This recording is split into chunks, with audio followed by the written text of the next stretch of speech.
I'm Harini Kannan. I'm a program manager at the XAML team.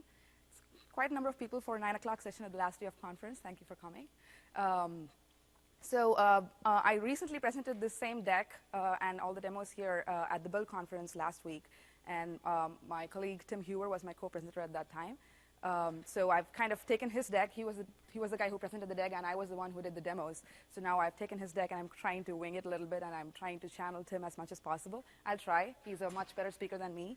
But anyway, I'm a program manager at the XAML team. I hope everybody here knows what XAML is and has a lot of context there. So if you don't, there's a session later today, which is at 12 o'clock. I'll be doing the session there as well. It's more focused on giving a little more introduction into XAML and what it is as part of the native UI framework and what we are bringing forward as part of the new stuff in XAML for Windows 10. So that's kind of a more intro type of session. It's unfortunate that this session is coming before that, but it is what it is. So this session is going to be more focused on, with all the announcements at Build, and you probably have a lot of context around now, with Windows 10 going to be available across so many variety of devices and device families out there. What does it mean to you as a developer of a UI platform? So this is going to be a very UI-focused talk. I'm going to be focused on how you can build great UI for your apps using XAML, and how you can, what are the things that we have introduced in the framework to help you build great responsive apps that just work across all of these different device families that we are now supporting as part of Windows 10. Great, with that, so Windows 10 is by itself going to give you an increased opportunity to deliver across, once you create an app for Windows 10, it's now going to be available for every endpoint out there, like 10 billion devices. It's all going to be running all your apps. And the minute you start targeting the universal Windows platform, what it means at this point is that any app that you write on the universal Windows platform is just automatically available across all the devices that are going to be supported by Windows 10. Which means there are going to be all kinds of mobile devices, desktop devices, IoTs like Raspberry Pis and all of those stuff, HoloLens, Surface Hub, Xbox, all of these devices now support Windows 10, and by extension, the universal Windows platform is running on all of these devices, and hence, your apps are also going to be running on all these devices. So, UWP, which is the new terminology. I'm still learning it. I'm still having a little trouble saying it. So UWP becomes the one developer platform for all developers. So all you have to do at this point is learn one set of core APIs, and now you're good to go. All you have to do is learn one control set, it's one design language, it's one UI paradigm, and one core set of APIs. So once you embrace this, it becomes easier for you as developers to target any device as part of the Windows 10 ecosystem. So this is Tim's favorite slide. He calls this guy the pessimistic developer. And so he's kind of asking, I guess, what does it mean to me? So what does it mean to you guys as developers? From a framework standpoint, we want you to think about, what we want you to think about when you're writing UWP apps is basically, OK, so now, OK, great. I have this great platform. I can write an app. And automatically, we give a lot of things for free for you, in terms of a fluid, responsive layout and things that just work in terms of scaling. There are lots of things that the framework just provides for you that's for free. So what are those things that are for free? I'll cover a little bit of those in the coming slides.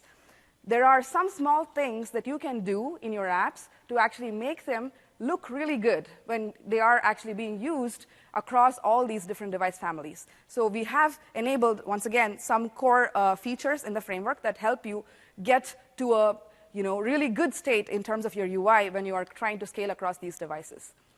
And we do understand that some of you might have very specific needs that you want to tailor for your app, which is not necessarily a single universal experience or something that is just fluid and responsive and just works across devices. We understand that you might have some specific needs, maybe with respect to the type of input that's being used, maybe with respect to the size of the device or whatever it is. And we also have methods and guidance and recommendations that you can use from the framework standpoint in order for you to build those kind of tailored experiences. But from a very high level, from a UI standpoint, we do believe that a majority of these kind of decisions, I wouldn't call it necessarily challenges. He's put it as challenges out there. But these are the decisions that you would probably need to make in order to build great UI we believe that a lot of these can be answered by primarily pivoting on window size, and if necessary, and only if necessary, any kind of capabilities. This is, I'm going to illustrate this as we move on. I'm going to show you a couple of demos, and I'm going to walk you through a couple of features in which this comes to light. But we do believe that window size in effective pixels gets you by far out there in terms of targeting all these kinds of different types of devices just from a UI standpoint. Great. So in this talk, like I said, I'm going to first start talking about what you get for free when you target Windows 10 and when you target Universal Windows Platform apps. What are the new things that we have enabled in terms of the framework providing you new features to write great responsive layouts with new APIs? We have also listened to a lot of feedback from developers and customers so far, and we have opened up the framework to be more extensible.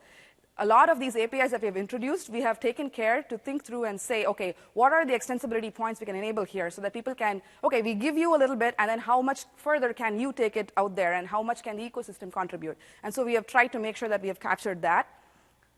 And we have also enabled a couple of core scenarios where you can go ahead and build highly tailored experiences that are probably going to be available only on specific scenarios if you want that as well. Great. So what do you get for free? This is a very common slide. If you had watched any of the build talks or any of the Windows talks so far, you probably have seen this a lot. The context menu, for example, has been optimized, and it's built in such that it's now going to be optimized for the type of input that you use to interact with it. So right out of the box, we have a bunch of controls that are part of the XAML framework that have been enabled with some kind of adaptive experience built into them. A context menu is one such item over there. So you can actually see this experience yourself right now if you use the Start menu. For those of you who don't know, a lot of the native Windows experiences that have been built on Windows 10 are all based on XAML. XAML is the native UI framework at this point. So Start, Search, Settings, all of that is based on XAML. So if you launch Start on your Windows 10 PC, and if you actually try to invoke a context menu with mouse versus touch, you would actually see a slightly different experience. And that is something that you get out of the box if you use XAML. You'll get like an optimized touch target that's a little bigger, and with margins and paddings that are just appropriate for touch versus mouse, which is a little more denser productivity-based scenario. So in Windows 8.1, we can build both XAML as well as JavaScript. Windows 10 doesn't support JavaScript. So the question was, for people who are writing down, the question was, in Windows 8.1, we supported both HTML, JavaScript, and XAML. In Windows 10, do you no longer support HTML is the question. We do support HTML, but the pivot is slightly different. XAML is the native UI framework. In Windows 8.1, both of them existed side by side. In Windows 10 as well, you can still write HTML, JavaScript apps that can be deployed on Windows 10, but they are pivoted more around web apps coming forward rather than native apps. So the second thing that I want to show you here is the pivot control. The pivot control used to be a non-universal control. It was just a control that was available on phone devices. What we have done going forward, and I would be actually talking a little more in depth about all of these different controls that we have enabled in my next talk at 12 o'clock. But this particular example I wanted to show you here is we have brought the pivot control and made it a universal control. It's now available for any device out there. And as part of doing that, we have actually built into the framework, the control actually adapts based on available space as well as single-handed use. So for example, on a big desktop window, the pivot control is going to look like this, which is more like a tab kind of experience, where all of your tabs are always visible, and you can just, whichever one is selected is slightly bolded and all that stuff. And as your window, hope my clicker is working. Yeah. So mode fast. So as your window, you start resizing your window, you start seeing the same kind of single-handed experience that you would see on your phone, where the tab that you had actually selected, which was the artist's tab, is now going to be moved such that the pivot header, that is the current one, is always on the leftmost side, which was the experience that you used to see on phone, and it continues to be the same experience on phone today. We have also added mouse and keyboard affordances. Sorry, my clicker is all over the place. We've also added mouse and keyboard affordances, like all our controls are now going to be optimized for both touch as well as mouse and keyboard experiences. So Pivot now gets flippers that you can now interact with mouse when you're actually using it on the desktop. So all of these stuff, like I said, these are just two examples of some controls that are getting some experiences for free. A lot of our controls, almost all of them, have some kind of these kind of adaptive experiences built into them. Scaling is another thing that comes for free for you. As developers, the only thing that we want you to think about going forward is how to optimize your UI and think about it from a design perspective in effective pixels. Effective pixels is the unit that kind of abstracts away all the algorithm that you don't have to think about anymore in terms of, how much is the reading distance, what is the pixel density, what is the actual DPI versus, whatever, all of those plateaus and all that information has been abstracted away, and the unit of information that you probably need to think about from now on is effective pixels. So as long as you design your UI in effective pixels, the Universal App Platform and the Universal Windows Platform is going to take care of making sure that your UI that you build is scaled appropriately across all the device families that support Windows 10. The one thing that I do want to call out here is that there are, the new plateaus are slightly different from the old plateaus. So if you are providing very specific assets like images, you might want to think about these new plateaus. There is guidance out there in MSDN that actually has this new plateaus documented in a pretty clear fashion. Yes?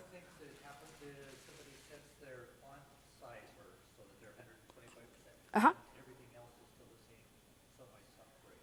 Yes. So the question was, if somebody sets like a font size, what does that mean? If from the frameworks, in scaling perspective, from a framework standpoint, any number that you specify, be it font size, be it actual height, width, whatever is the number you provide for any kind of control, all of that internally is converted into effective pixels. So you don't have to think about any kind of logical conversion anymore. If it doesn't happen, then you please let us know, because that must be a bug. Okay, so those are all kind of some of the examples of things that you get for free when you target the Universal Windows Platform. So what are the other things that we have done in XAML to actually help you write a little more responsive UI? And I'm going to walk you through a couple of things here, and then I'm going to jump into a demo, and then I'm going to actually show you how all of this comes together and you play it together. We have actually introduced a couple of new APIs which make it easier for you to write just markup that helps you create UI that responds to window size changes from markup, instead of having to write code, handle events, all of that stuff. We understand that this is a very, very core scenario for Windows 10, and so we have actually invested in making sure that the markup experience for enabling these kind of UI changes is very, very smooth and easy and intuitive for you. And you will see how we have made that experience easier in the following demos. We've also introduced some new APIs that are going to help you in actually positioning your UI elements more intuitively than what it used to be before. In XAML, for those of you who are familiar with writing XAML apps, you probably know about grids and stack panels as kind of the layout mechanisms, layout tools that are available to you. We have introduced new layout mechanisms, which is going to help you actually move your UI elements around a little more easily, or maybe, if you have, you don't need to have more nested panels like you used to do before if you don't need to. You're not going to be forced into that kind of scenario anymore, which we believe helps in taking your UI and making it a little more adaptable, much easier. And on top of that, we have introduced a couple of extensibility features as well, which is going to help make, enable some of your small to big screen toggling and those kind of building tailored experiences a little more easier. Great. So with that, I'm going to actually start my demo. For that, what we did was we actually used a real-world app called Cleva. It was built by our MVPs. The names are out there, Glenn Welsby and Deanie Hansen. Cleva is actually a Strava client for Windows Phone. It's an existing Windows Phone 8.1 app, which we took. And what we did was we just started making it a UWP app and saw what it was looking like. And we have actually, I'm going to walk you through taking that app and actually building some of the responsive layout changes into that app and showing you how it looks like once you have incorporated some of the new features that we have introduced in the framework and what it actually enables for you. Let me switch over here.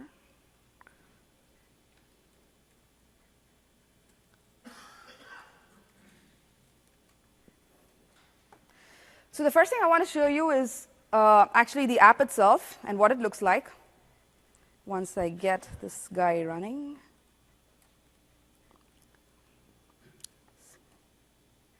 Sometimes you have to do it once more.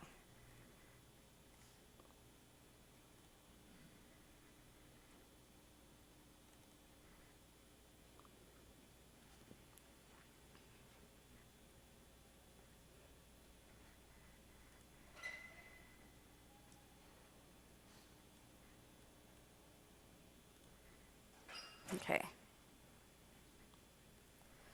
Demagogues are not happy. And my phone just crashed. So while I'm rebooting this phone, what I wanted to show you was basically the app that was actually built for Windows Phone, and walk you through what that app experience is actually looking like, and what it means to actually take that app. The second step that I'm going to do is actually show you what it looked like once I just made it a UWP app. What was the experience that you got for free? What are the things that worked, and what are the things that were not so great? And then I'm going to walk you through what are the things that you could add to make that app even much better looking and just scale well across all of these different devices. And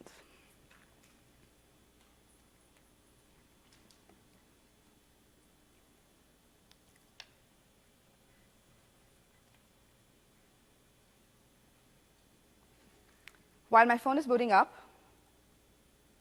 okay, it's done.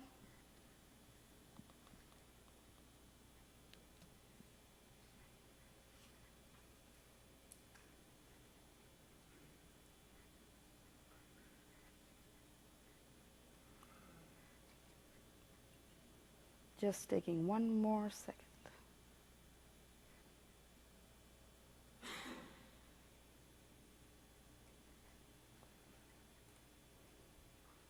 And voila, that's much better.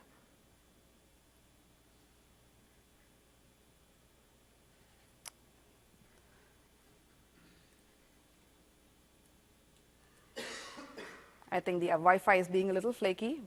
I'm not seeing a lot of content over here yet.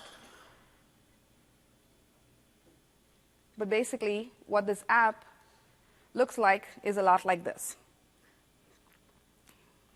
If I'm not able to get my phone running at a given time, hopefully it'll start working, and then I'll show it to you. But for now, the app basically looks somewhat like this. On the phone, right now we have a bunch of activities over here, and each of these activities has a little bit of detail and all of that stuff. It's a great-looking app for a phone. It was designed for the phone, so it has been optimized such that it looks great on a small screen. And the experiences that have been added in this app have been optimized for that. So when I take this app and I make it target UWP, what is the experience that I get for free? In order to show that, let me first show you what the approach that we took in order to make it a UWP app. There was a session which went into a lot of depth of detail into what are the different tactics that you can use, and what are the different guidances that we have from the framework in order for you to take your existing phone 8.1 apps or existing Windows 8.1 apps and make them target UWP. There's a session by Sam Jerawan that happened at Build. If you had not checked it out, I would recommend checking out the video at some point if you all have existing apps. What I'm going to walk you through, I'll give you a little bit of detail into what I did here so you can actually take that as a step forward. And this is one of the recommendations that actually come out of that talk. What I did here was, for the existing Windows Phone project, I did something similar to what we introduced before with Mercury, which was just create a shared folder and put in all my view models and models in here. And as part of my solution, I just created a brand new UWP app, which is a C# app and Windows Universal. When I pick a Windows Universal app, from going forward, it's going to be a single app. You don't have to create multi-headed apps anymore. And this app is now capable of running on both the desktop and the phone, and then in the future in Xbox and Surface Hub and everywhere else. So I added in this new UWP app, and I created that app and added it to the same solution. So you can see here that I have two versions of it. I'll get into detail about why I have two versions in a little bit. So the version that I'm calling UAP Assist is the version that I just basically took my phone app, took all my views that were created for the phone, and I put them in here. I added all the references. I just copied everything over. And as soon as I did that, this app is now ready to go. And that's the app you're actually seeing here. You will see that most of the things that were, that was created as part of the views just work. You get the controls, you get the look and feel, you get whatever was built, you get it for free as soon as you target UWP. And you'll notice, obviously, that I'm running it on the desktop. It's not on the phone. So that's the power of UWP, because now you have this app, and it's capable of running on any device that runs Windows 10. But what you will notice is that because this UI was not created for the desktop and it was optimized for the phone, it's lacking in a lot of features. So it's not optimized to take advantage of the more available space that this particular device now has. So you can see that there's a lot of space left over. The image is not scaled right. It's kind of squished in one corner. And all of this is happening because the app is probably using a lot of fixed layout mechanisms. You've probably given it a lot of height and width that is very specific to a particular device. And it's basically the UI has been optimized only to run on a very small window. So in order to actually take this app and make it look better on a desktop window and maybe build some responsive and adaptive layout techniques into it, I have created a second app, which is the UAP app version that you're seeing right now. And I'm going to walk you through 3 major improvements that we have introduced in the framework. The first one is basically the split view control. This is a new control that we've introduced in XAML. It enables kind of a split view. Basically, it's what it says. It has a pane, and it has a content portion. The pane is basically, is a very, very, very flexible control. We have tried to make it as open and extensible as possible. It has very little baked into it, and we want to make sure that we open it up such that you guys can take advantage of it and you build any kind of experience that fits your purpose. So for example, the split view has a pane, and this pane can be positioned on the left side or the right side as per your scenario need. We are not doing anything prescriptive here. We have provided APIs that you can use, like the open pane placement that you can use to position your pane. The split view has a couple of different APIs that also enable you to build adaptive experiences. The first one is the display mode property. This one has a couple of values in it, one of which is overlay, and then you have inline, compact inline, and compact overlay.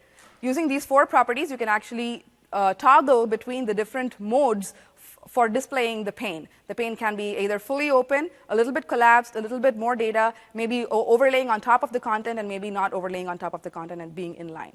So I will walk you through a couple of these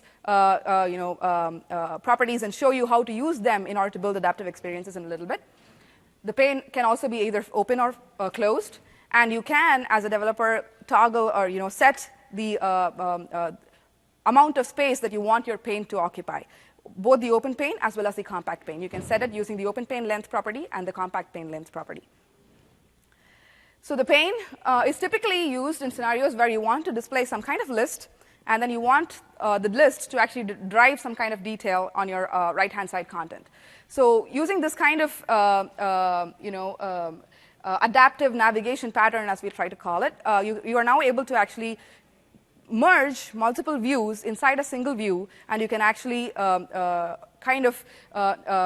this kind of an adaptive pattern into your single XAML file instead of having to create your own navigation stack and moving back and forth and trying to merge them together when it comes to a desktop and all of that stuff. We hope that the split view will be the pattern that you use in order to enable those kind of solutions. The split view does not come with any kind of user affordance baked into it in order for you to invoke the pane. This is by design. We have tried to leave it out there in the open and made sure that you can use whatever user affordance that makes best sense for your scenario. In this particular scenario, I am displaying a list of items inside my pane, and so I'm going to use a list icon that actually toggles the pane from being shown and not shown. So now that I have my split view shown over here, let me quickly run this app and show you what it looks like very quickly. All right, so this is basically the split view's content. You can see that the split view currently has the display mode of overlay, so the pane is overlaid on top of the content. The split view's pane, by default, is not set to be open, and it has an open pane length of 385 effective pixels. So those are all the properties and values that are being set that you actually notice here. So you can see that I have built both views into a single view using the split view, but it's still not that ideal. I still could use a lot of available space and take advantage of this more for my desktop window. So what are the new things that we've introduced here that could actually help? The second thing that I want to talk to you about here is a new API called Visual State Managers. I mean, we have introduced a new mechanism in Visual State Manager called State Triggers and Adaptive Triggers. I'll add a small snippet very quickly, and then I'll walk you through it. So for those of you who are people used to Visual State Manager, have you used that before for building adaptability in your apps? Great. So this has been an API that's already existed. What we have done is actually introduce a couple of improvements so that you can actually use this API to build more adaptive and responsive experiences inline and in markup directly from right here in your markup. So here, the first thing that we've introduced is a State Triggers API. The State Triggers API allows you to create adaptive triggers. The adaptive trigger is the only built-in trigger that we've introduced in the platform. So using this, you can now declaratively tell the platform that you want a particular visual state to be applied when a condition is met.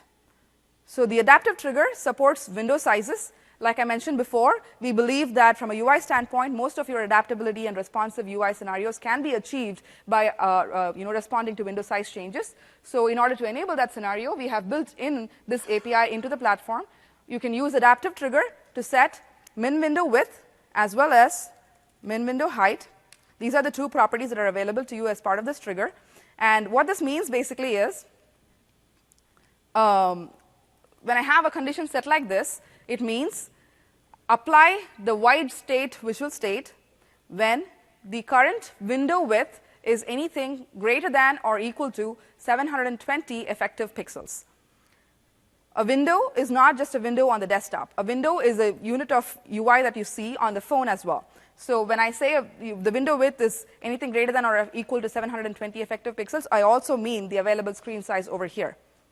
And on any other device, like the Xbox or any other device that supports the Universal Windows platform. So this 720 effective pixel number is also not just by coincidence. There are other talks that were done at Build which focused on some of the design guidance and how you can think about your UI in terms of design and for helping it scale across for the Universal Windows platform, which talk about what are the some of the good breakpoints that you can think about for your app. And 720 is a good number, which kind of is a good number for showing your UI that is optimized both for a landscape view on a phone and maybe a optimized view on a desktop or something like that.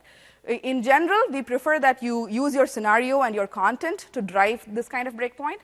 But if you want to get started somewhere, this is a good enough number to start somewhere. Is this 720 the effective pixel? Yes. And one other question, in terms of the Universal Windows platform, is it backward compatible with Windows 8.1?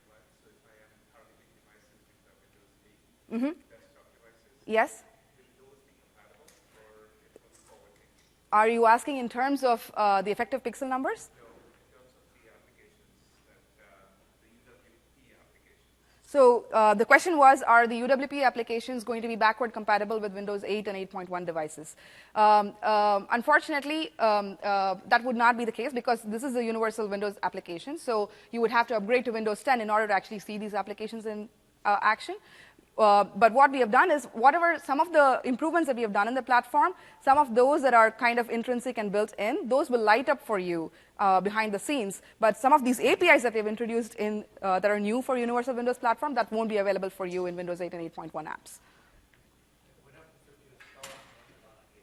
What's that? Sorry, I didn't hear. What happens if you install and run it on a Windows 8? You will not be able to access these apps on a Windows 8 device.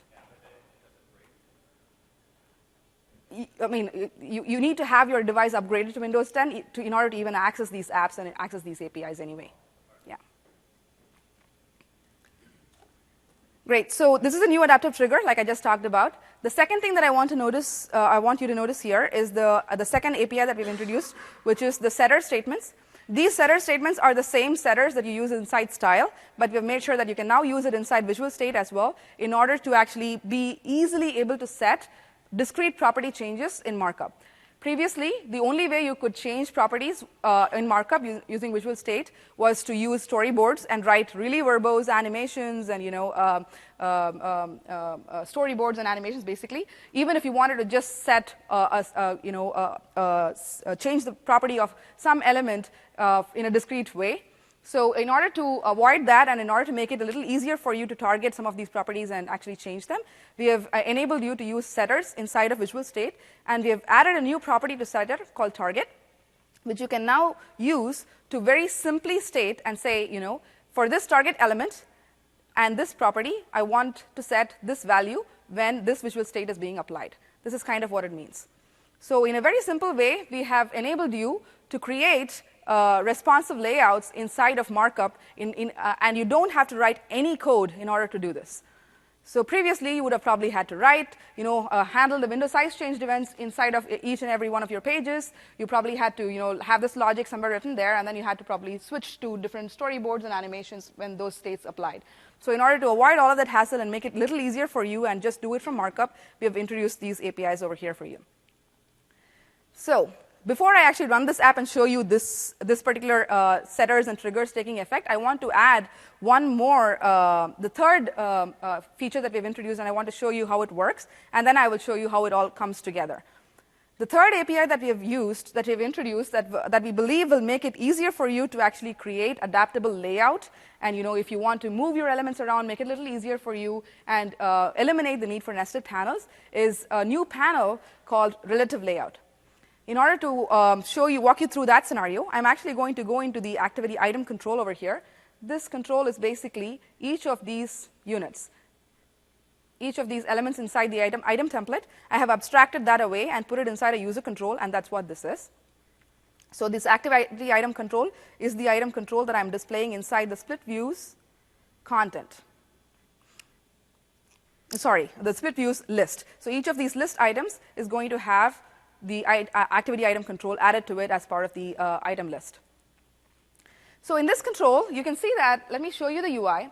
So this is basically the UI. You can see that there are probably around 10 elements over here. There is a profile picture ellipse. There are a couple of text blocks. There is an image that stretches across the screen. There are like two rectangles that are top and bottom aligned, and there are a couple of icons that are being shown here. So in order to actually position these 10 elements within that frame, I want to show you the kind of code that you had to probably write before using grids and stack panel. You can see here that the original writers of this app have actually had a grid, a second grid, a third grid, and each of those grids have some kind of stack panels nested inside them, and then there's a fourth grid with more stack panels and more images and more text blocks. You can see that it's really not intuitive UI. It's not intuitive to write this kind of UI, and for some kind of a complex composite layout, it's not even that complex. It's just 10 elements. I want to put it on the screen, but in order for me to do that, I had to write so much of nested panels and grids. So it's problematic for two reasons. The first reason is that it's problematic for perf, especially in a kind of repeater scenario like this, where at a given time, I have at least 20 to 25 instances of this item control that are being displayed. So each of these item controls are now, each one of them has so many panels inside of them just to position UI. And this is going to be really bad bad for perf, and it's going to affect the performance of your app in order to actually render each of these items when they are being scrolled into. The second reason why this is problematic is because in our new world of adaptive UI and creating more adaptive experiences, if you actually wanted to move one of those items around, like for example, I wanted to show some piece of UI over here, some kind of duration that was going to be displayed. If I wanted to show it, instead of showing it at the right-hand side, I wanted to show it below because there is lesser available space or whatever the reasons may be, I would have had to write a lot of hairy code, either to maybe have a super grid in my UI that had like extra rows and extra columns that I moved elements around between, or I probably had like extra copies of elements that I toggled visibility on, or you probably had to, if you were very perf conscious, you probably wrote code behind in order to actually remove some kind of nesting of your panel, unparent a panel, put it behind a different panel, and all of that stuff. So it's really, really hairy code, and it's not intuitive to actually build an adaptive experience using the existing layout mechanisms that we had out there. So what we have introduced is a new layout mechanism called relative panel, which is a constraint-based layout mechanism. In order to show that, the first thing that I'm going to do is completely get rid of all this markup. And I'm going to add a quick snippet of what this UI would look like if I created it using relative panel. So you can see that it is much less verbose code. I have exactly 10 elements. The 10 elements that I'm putting on the screen are the 10 elements that you see here inside the panel. And I have positioned each of these elements by using the relationship properties that the panel exposes. The panel actually exposes 16 relationship properties. There are a couple that are sibling relationship properties, and there are a couple that are panel relationship properties. So for example, this map image right here is basically the image that actually you see that is stretched across the top, bottom, left, and right edges of the container. So in order to enable that kind of experience, all I have to do is set the 4 properties of align bottom with panel, align left with panel, align right with panel, and align top with panel to be true. As soon as I said that, the image is automatically stretched across all the edges of the panel. There are other properties here which are more of a sibling relationship kind of an arrangement. For that, let me show you some of this. So here you see that the activity name, which is this guy, the morning run or walk in San Francisco. Tim is going on a big bike ride. So you can see that this activity name, the way I want it positioned on the UI is that I want it to be at the top of the panel, and I want it to be to be positioned to the right of the profile picture. So that's exactly the kind of markup that I would have to write in order to make that positioning.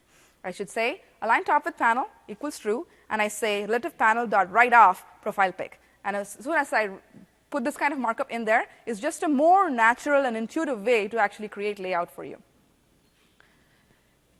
Great, so now we have created this relative panel, and I also wanted to show you the kind of adaptability, the flexibility in terms of adaptive experiences that this panel allows. So let me actually add an adaptive trigger to this panel to show you how easy it is to write that kind of experience. So this is the same adaptive trigger mechanism that we saw in main page. Basically, I have two states. One is a wide state and one is a narrow state. I will explain why we need 2 states here in a little bit. And inside these 2 states, I have adaptive triggers, once again, which talk about when this particular state has to be applied. I once again have a minimum window width requirement of 720 effective pixels for the wide state. And for the narrow state, that will be anything from 0 to 720 effective pixels. So when this happens, you can see that I have used the setter statements to target different elements. I have used the setter statement to target the panel's width and available space to be a little bit bigger when a little bit more space is available to me. And when I'm having a little bit smaller space, I want it to be a little bit smaller in width and height. And when I do have the container panel sized a little differently, I want to move the elements around a little differently and position them a little differently, which is what you see here in terms of the relationship properties being toggled. So the one thing that I want you to note here is the kind of syntax that is being used. This is the syntax that you use to target attached properties. So width and height are not attached properties. They are direct properties, so you can just do a dotted property syntax for them. Whereas the relationship properties and other properties, like if you were targeting some kind of grids row property, that's also an attached property, you would use a similar syntax like this. This is once again not new. This is the same kind of syntax that you would have had to write if you were writing storyboards and animations before. I'm just calling it out because this is going to be a more and more common thing that you might be starting to do at this point. So here you can see that when I have more available space, I am positioning the activity date time text block to be aligned right with panel, aligned top with panel, which puts it at the top right edge. And I also moved the activity name text block to be left off the activity date time. When I have lesser available space, I am making the activity name to be stretched across so that it's now going to be available, stretched until the right edge of the panel. And I'm making the activity date time to actually be below the athlete's name, and it is going to be, right of the athlete's name and below the activity name, so which would be somewhere here. So basically, I'm trying to make this the third text blocks that I want to show over here if there's a lot of space available, and over here if it is lesser space available. And that's the kind of markup that you would have to write in order to achieve this kind of scenario. The one thing that I want to call out here is when you're using relative panel, I am actually creating two states. Whereas in my main page, when I created my adaptive trigger, I had only one white state.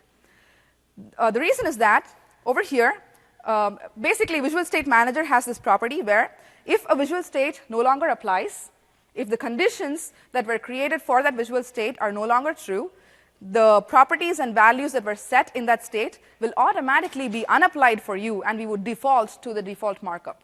So in this particular case, where we had only one state, as soon as the window width becomes anything less than 720 effective pixels, all the values that were set inside of the state will automatically get unapplied for you, and we would go back to what was in the default markup, which is overlay, make the pane closed, and have a different pane length. So I did not have to write an extra explicit state to go to a narrow state for me, because I could just make sure that my visual state overwrites what is on the default markup when a particular condition applies. The reason that this will not work when you're actually using relative panel is basically because when you're using relative panel, you're almost always not targeting the same properties when you're actually moving between states. Because you're using different constraints to move elements from one position to another position. For example, here, all the constraints that I have supplied here are different from the constraints that are supplied here. So if I did not have a narrow state, and if I only had my default markup, what would happen is that when my white state was getting applied, the constraints that were put in place in the white state would start conflicting with the constraints that were there in the default markup, because they are targeting different properties. And so that would cause your layout to be broken. So the best way and the most recommended way to actually create adaptive experiences using Visual State Manager and relative panel is to have explicit states and have your constraints that are changing lodged inside those states, so that the framework can actually unapply and apply the right kind of states for you and as you toggle between them. So that's the other thing that I wanted to call out here. So great, we have all of this built out now. So we have a split view. It's going to be showing us adaptive navigation patterns across the two kinds of UI that we added and combined to each other. We have added the adaptive triggers on the main page to toggle my split view when I have a little more available space versus a little less available space. We have changed our items control to be using relative panel, and we've also added adaptability to our relative panel to kind of move elements around. So let me run this app and now show you what all of this combined together brings to you in terms of UAP.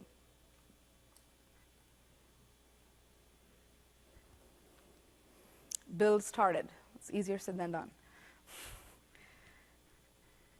Great, that was pretty fast. So now you can see that this is the new UI that we have built. Right now, the window size is much bigger, so you are having the split view to be in line and displayed side by side. The pane and the content are displayed side by side for me at this point.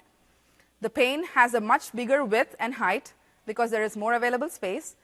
And each of these items control are now using relative panel. You can see that the UI looks exactly the same as the UI that we originally had with grid. And because this is a wide state, once again, the relative panel has this activity date time positioned at the top right, like we asked it to be placed. Once I start reducing the width of this window, you will see that the split view automatically went into overlay mode.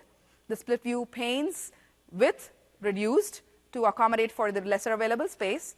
And as soon as I reduce that, you can see that even the relative panels width and height reduced, and this activity date time text block that we had in a different place has now been moved to a different place based on my available width.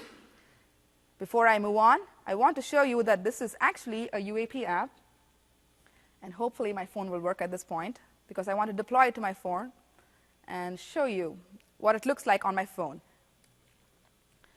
You will notice that obviously we haven't written any code anywhere that says, if this is a phone, do this. If this is a desktop, do this. If this is a lesser window, do this. If this is a windowed app, do something different. We haven't run any kind of code like that. All we have done is think about our UI in terms of available space and just create the right kind of experience that is responsive and just works across any kind of available space for me.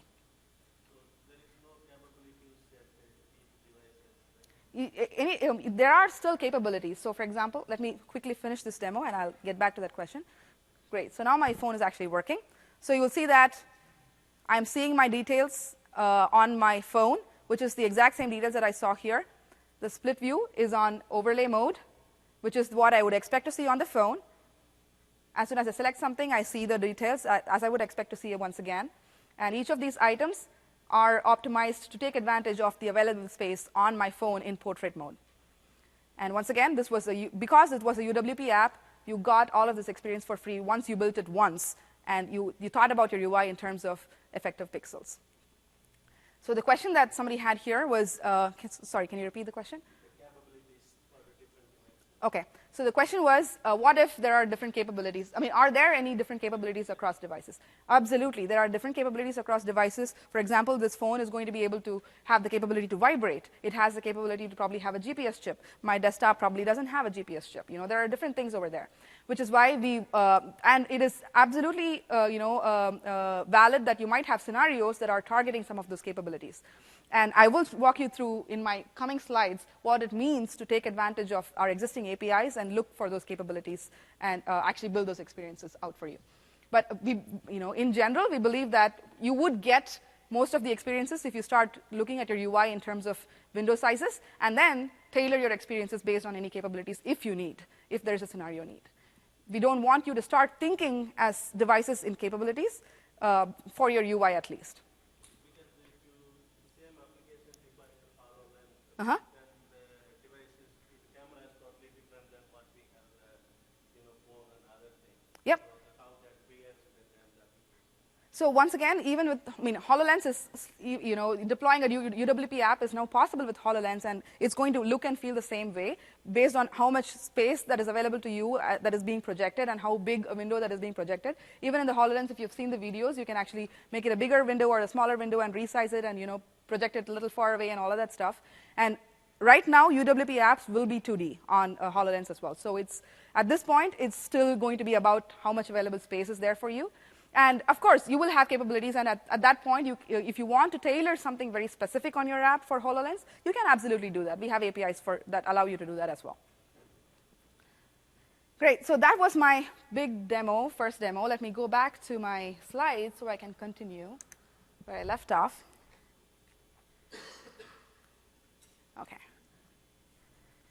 Okay, so what did we see? It's a quick recapture of what we just talked about.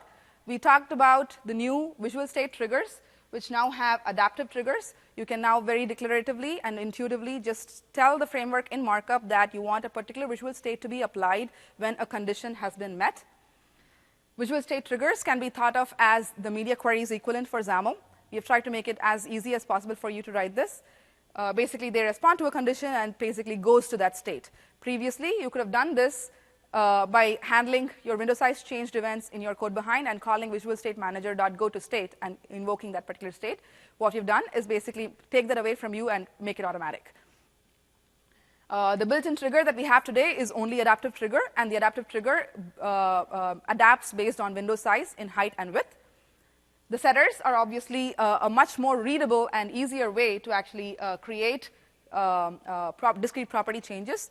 So this is the kind of code that you would have had to write as of Windows 8.1 and Windows Phone 8.1 in order to actually set some property changes. You can see that it's a lot of storyboard, a lot of object animations. Depending on the kind of property that you wanted to change, you had to use different types of animations and all of that stuff. So what we've done is basically make it extremely simple for you to target any property if you're doing discrete property changes. We saw relative panel, and we saw that it was a new constraint-based mechanism. The relative panel basically allows you to create spatial relationships between elements and position your UI in a very natural way. We believe that relative panel is going to be a huge enabler for responsive UI scenarios. And you actually saw that in the relative panel. I'm using x:\name references to actually position my elements between other elements. So this was kind of the snippet that we saw, where I'm actually using some of the properties of the relative panel to position my elements. This, once again, the slide captures some of the spatial properties in order for you to go in depth later. The third thing that we saw was a split view control. This is a new control that we've introduced, obviously, and it's a building block for some kind of transient content that you want to show. We believe that, like I said, it's going to help you in building adaptive navigational patterns, and we have tried to make it easier for you in order to not think about the navigation stack and try to enable as much of it as possible from a single markup and a single UI. We have made sure, like I said, that it's a flexible control. There is no direct guidance built in. You can use whatever makes sense for your scenario and use the panel as in how you think it makes sense for you. So the building blocks of the split view control are the pane and the content, like I just showed. Yes? Do you know why all the samples Uh-huh. in GitHub seem to be broken once you hit hamburger button? Oh, I'm not sure. So are these the new samples that have been shipped as part of the Universal Windows? I downloaded them last week and I just checked right now, and it gives you an error. It says like a target property path for a style set. You cannot specify an explicit target object. So we had a bug in the platform at some point which was kind of causing those kind of extra exceptions. So if you move to a latest build, you should not be seeing those exceptions. Latest build up because I Windows 10. downloaded it as a zip file. No, not the samples. The Windows 10 OS version that you have, if you have upgraded to a latest version that was shipped as part of the SDK, you would not be seeing those errors anymore. Yeah, Windows itself. Great. So the pessimistic developer makes the appearance once again, and he's now asking, okay, you give me all these stuff, but I don't want to use any of this stuff. Just give me the keys to my kingdom and let me do whatever I want. So what have we enabled for you in terms of that? So we had someone ask, what about capabilities? And what are the kind of things that we've enabled in the platform for you to think about your UI, if there is a necessity for you to think about your UI in terms of capabilities and API informations. There was a very deep dive session that happened at Build. Once again, I would ask you to check out those videos. I'm going to give you a little bit of introduction here and some snippets of code that you can use. But it went into a lot of detail about what are the new API contract mechanisms that we have introduced in Windows 10. Because now we understand that there are going to be a lot of people who are going to be looking at API informations, and we don't want you to start looking at platform version numbers and and then build hacky code in order to assume that if this was a particular version, then this API must have existed. We want to remove remove that kind of hassle from you. So what we have introduced is new ways for you to actually query and say, is this API present? Is this type present? Is this namespace present? Is this member present? And using that kind of checks, you can actually build any kind of experience you want. So for example, this is the kind of code that you would probably have to write if you were targeting something very specific and saying, only if the API capabilities of a vibration device are present, I want to do something with it. So this is the kind of code that you would have to write in order to build those kind of capability checks in your code. So that's code you have to write, but what do I have to do in order to actually use it in my markup? So what we have done for that is actually made the state triggers extensible. We have opened it out for you, and we've made it such that you can now extend state triggers and create your own custom triggers if you wanted to do something very custom, like maybe when your view model changes, you want to do something different in your UI. When your input type that you use to interact with your app, if it changes, you want to do something different with your UI. Or if there is a physical screen size in terms of the device diagonal size that you want to do something different, then you can once again do something different in your UI, all from markup. And so that's going to be my second demo, which is going to walk you through two scenarios where I'm going to walk you through two ways in which we have made state triggers extensible. The first way is an extremely simple way. What I have done, I'm going to add a quick snippet, and then I'll walk you through it. This is going to be a view model trigger. Basically, you can see that it's an extremely simple trigger. I have used state trigger directly in line and said is active equals to I've bound this to a Boolean property in my view model. So basically, I have in my view model a property called isCommute. So if my current activity is of type commute, then I want to do something different in my UI. I want to highlight that particular activity in a different color. So in order for me to do that, it's now extremely simple. I don't have to write a single line of code. All I have to do is use state triggers in line and set the isActive value to be bound to the Boolean property. So once this Boolean property is true, this state will be applied. If this Boolean property is false, this state will not be applied. as simple as that. So that's my first way in which we have made state triggers extensible. You can use it directly in markup like this. The second scenario that I'm going to walk you through is a little bit more involved. I'm going to walk you through how you can actually create custom triggers for your scenarios. The specific type of custom trigger that I'm going to create today is an input type based trigger. Basically, the scenario is, in our app, we have all these activities, right? So in these activities, I am when I'm using my mouse and I'm kind of scrolling through it, it's very easy for me to just, mouse through it and, use my mouse wheel and scroll through all the way to the end. And if I wanted to go all the way to the top, all I have to do is probably pick on my scroll bar and move it to the top. It's much easier when I'm using mouse. Whereas if I'm using touch and I'm somewhere in between, I'm somewhere here, and then I decide that I want to go all the way to the top. Now I have to pan and flick, and then it comes at some point I reach the top. So this is a very common scenario where we want people to think about it in terms of touch versus mouse type of interaction and provide some kind of affordance where it makes sense to make it easier for your users to build some kind of experience there. So what I'm going to do is, if this activity is being scrolled using touch, I'm going to display a small transient button called the go to top button, and if I invoke that button, it scrolls me to the top. If I'm using mouse to interact with this activity list, that button will not show. So if I want to build that kind of experience, what I'm going to do now is I'm going to quickly create a new custom trigger. You'll see that I already created this base class for me, and I'm going to implement it at this point. The first thing that I want you to note is that we have to extend from state trigger base. This is our base class for state triggers. We have made it extensible, so now you can extend from it and create your own custom trigger. I have created an input type trigger. So very quickly, let me add a snippet. So once I add the snippet, let me walk you through it in a large detail. So what you see here is that I'm having a couple of private variables that I'm declaring, and I'm having a couple of public properties that I want to set from XAML. The two public properties that I'm creating here are framework element, which is the target element, and I'm also using the pointer type.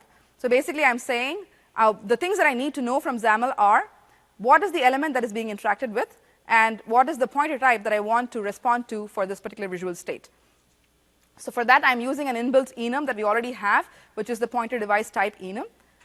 So using this, and for the element that has been added from the markup, I'm actually hooking up the pointer pressed event, so that inside that event, I can now evaluate and say, okay, so the current pointer that was used to interact with this particular element was of type touch or mouse, and if it was equal to the pointer that is being declared inside my markup for that particular visual state, then I want to set this trigger to be active.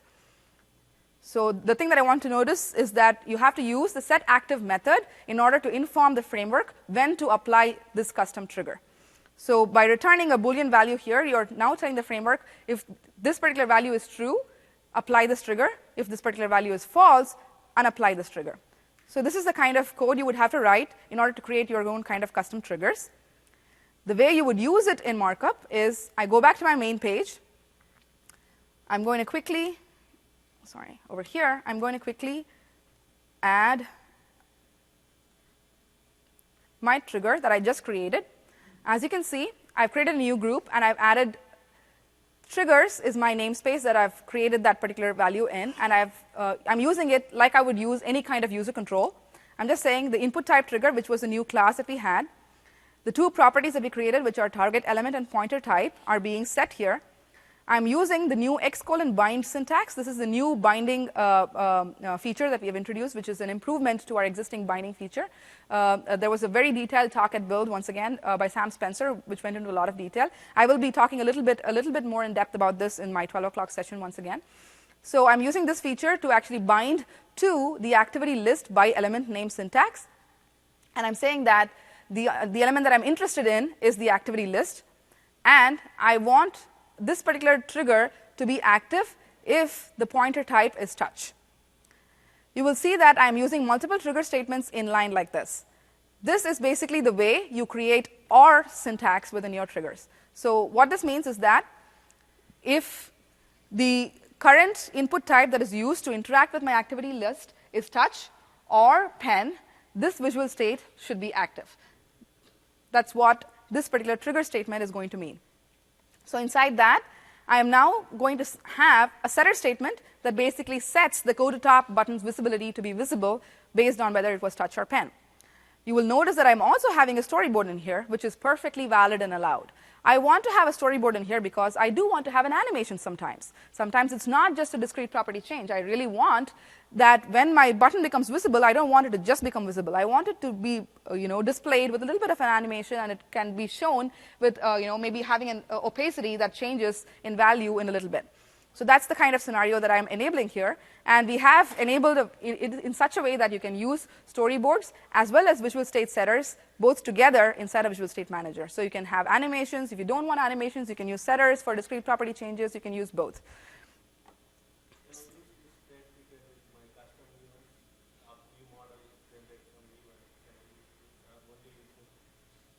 You can absolutely use it. So let me quickly add my go to top button here. It's just a transient UI, so I'm just going to put it somewhere inside my grid.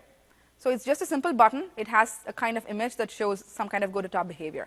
By default, the visibility is collapsed. Once again, you're seeing that I have created only one state, and if that state is false, it's going to default into the markup state, which is collapsed, which means I don't have to explicitly create a state for mouse. I've just created a state for touch or pen. So I have these two new triggers that I have created here and I've added here. Let me quickly run this app and I show you how this all comes together. Hopefully we have some activities that have been of type commute, so I can actually show that highlight happening. We did have some of them happening over the last couple of weeks, but I'm not sure anymore. We'll see.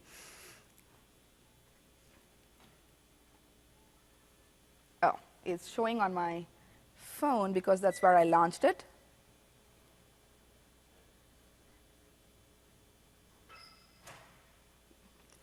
I want to use it on my desktop because that's how I can show you both mouse and touch behavior. Sorry about that.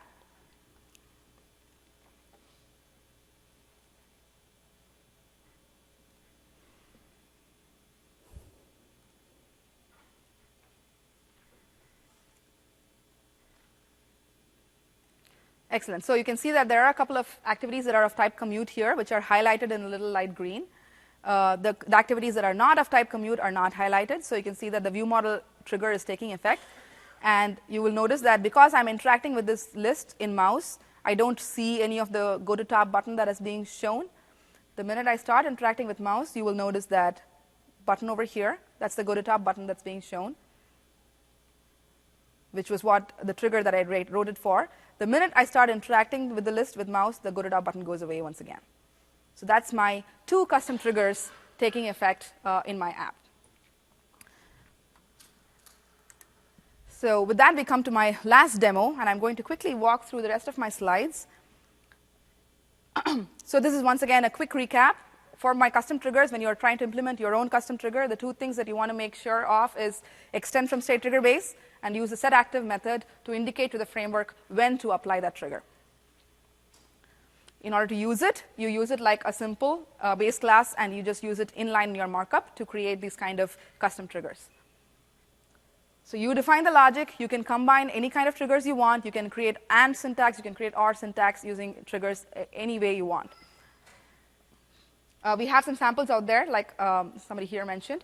One thing that we did want to call out was that a lot of people have already started using these kind of custom state triggers, which was actually part of the, if you were a part of Insiders, you would have already downloaded an earlier version of the SDK and started playing with it. So some of our MVPs have already built a lot of custom triggers, and they have published it in GitHub, so you can totally start using it. This is exactly the way we want you to engage with the platform. Create as many as possible. The ecosystem is going to provide as many different types of triggers that you want, and you can totally leverage them.